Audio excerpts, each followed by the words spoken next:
Alright, time for round one. And this hand is awkward. Awkward hand is awkward. I mean, I don't see a reason to mulligan it. If that's any consolation, I don't see a reason to mulligan it. So I guess I'll keep it. It doesn't do anything. Hello, Mentor. We will do something at some point. I'm going to hang on to this Mox Ruby because it can trigger the Mentor, and that can be very useful. So, yeah, that's about all that you can say on that. So this is the red aggro deck that didn't get, like, Goblin Guide and everything. Oh, it's red monolith deck? Weird. Alright, I'm going to play this Plains, but I'm going to just pass, so that way next turn I can go Mentor, Ruby, and get a guy. So, you can't play a single. Also for sideboard. Oh, okay. We'll figure that out. Chalice of the Void kicked twice. Okay. Interesting. That is a Duretti. That could be an issue. Honestly, I don't know if it'll be an issue. We'll see. Duplicant and a mountain. So he gets back his duplicant right away, which means our Mentor's just going to be... Oh, actually... Well, we'd make him have to trade out his Duretti for the duplicant to get rid of Mentor. I'm fine with that.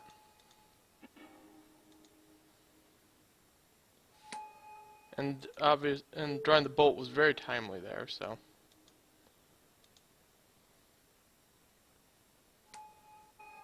Yep, we'll redirect that to Duretti. So that way Duretti is sitting pretty good.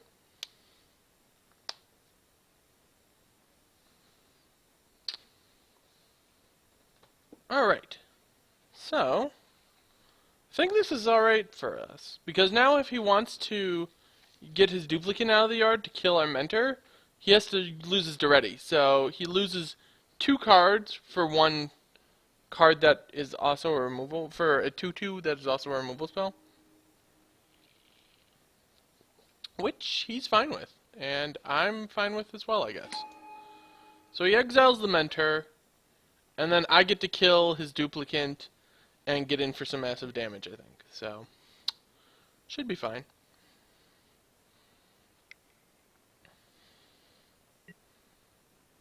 Dak Faden.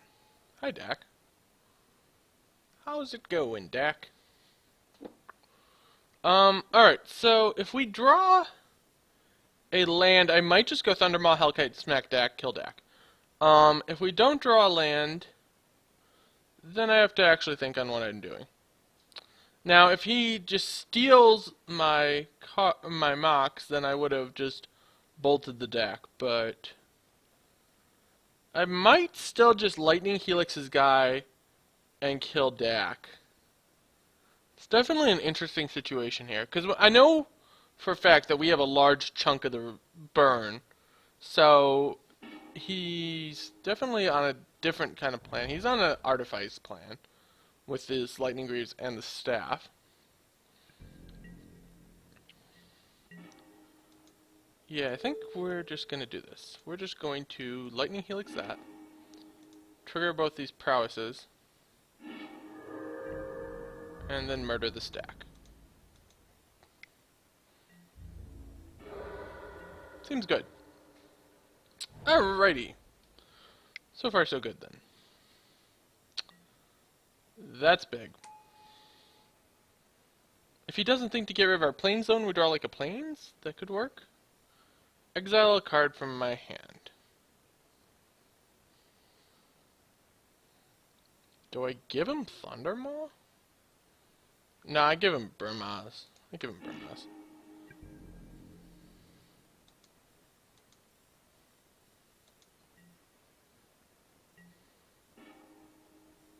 Manic Vandal.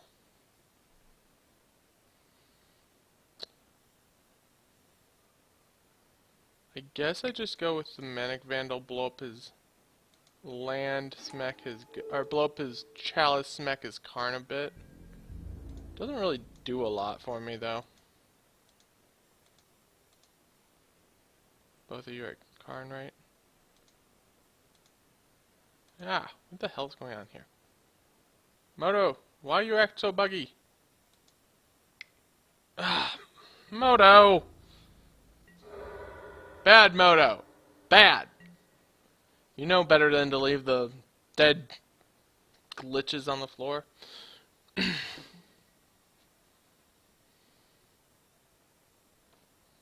Hmm.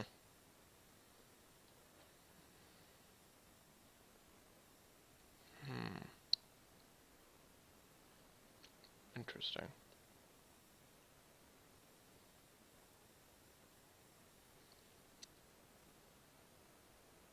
Let me give him the balance.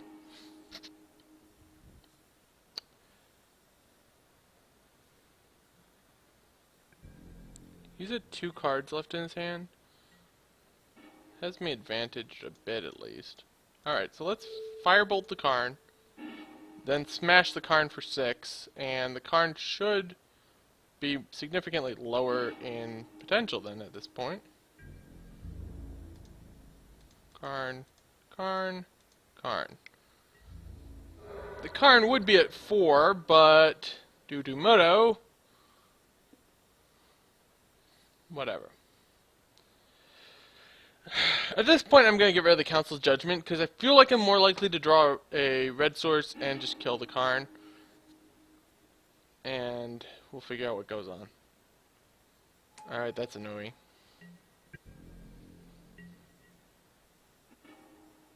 Incinerate. Well, alright. It doesn't quite work out good, but it still works out. So, incinerate that thing. Put the Karn to 3! This is one hell of a battle over frickin' Karn. Which means then he exiles my hand completely, and it sucks for me. Because I'm just not drawing anything worthwhile, so... yeah, alright. The hand's gone. I'm gonna have 6.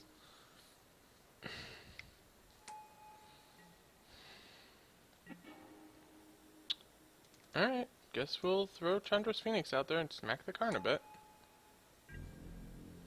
Everything at the Karn. Yeah. If he wants to trade with a monk token, he can trade with a monk token. Otherwise, Karn goes to 3, and then Karn still can't minus, so that's at least a good thing. I don't know. This is just a mess. Stupid Karn still alive and all that shit.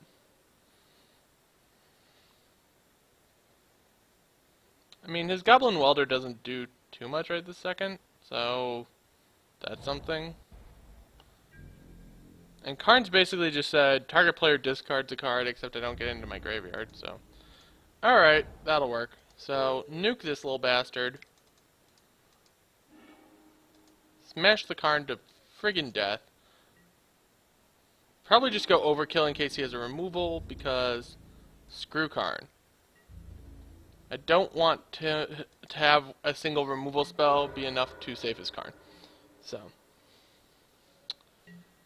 Alright, now that we've completely wiped out his board presence, we'll play that because it might be useful at some point. After this, I'll start holding my lands. Alright, he doesn't seem to be doing much, so that's good for us.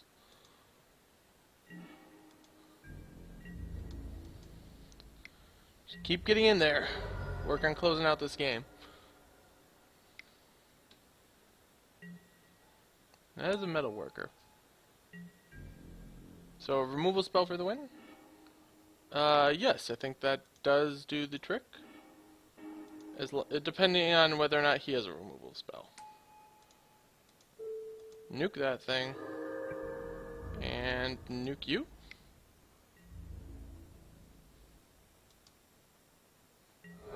Alright! There we go! Got there. Oh god, that Karn was annoying.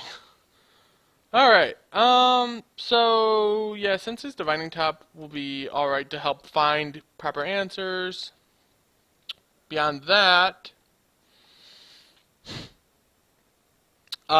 Zealous Conscripts could be pretty good with all his Planeswalkers. If I'm bringing the Zealous Conscripts, I feel like I should just have the Twin just as a random, I can win factor.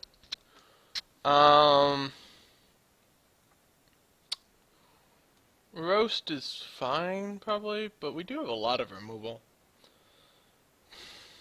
Goblin Guide might be a little weak. We don't want to be handing him lands if he's a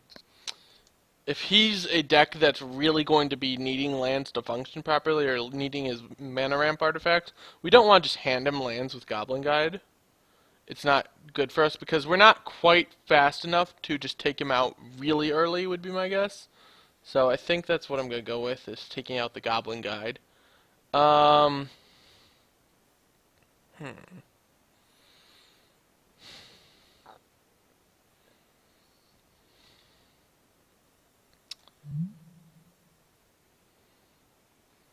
don't know how I feel about taking out Balance. I'd probably keep in Balance. I'm going to cut the Roast just because we have all the other removal, and I didn't see anything that Roast was needed for over any other removal, per se. And on the draw, I'm actually willing to just shave down a land. On the draw, I'll shave down a land.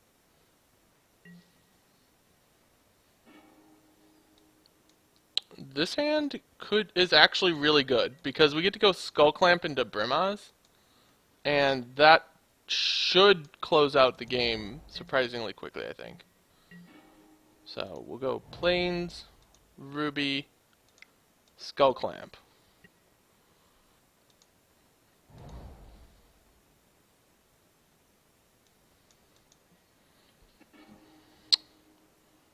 Plains, Brimaz?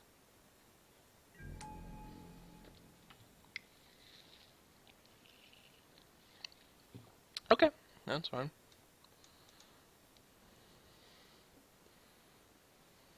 Yeah, turn 3 Brimaz seems really quite good here. So. Because he has to kill it right now. Or not. So I think what I'm going to actually do here is I'm going to swing. I'm going to equip the token to nuke the token, and then I'm actually just going to Council's Judgment as Monolith. Because he missed a land drop, so I want to punish the missed land drop.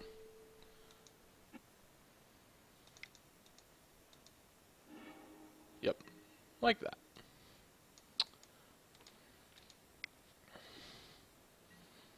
I mean, yeah, I could have just gone Mountain for it too. It doesn't really change anything. Worth noting. Alright. So now, we smack with the Brimaz. And then we go, AJ.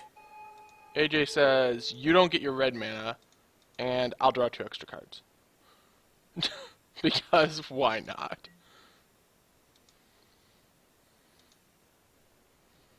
I think this will close out the game remarkably quickly here.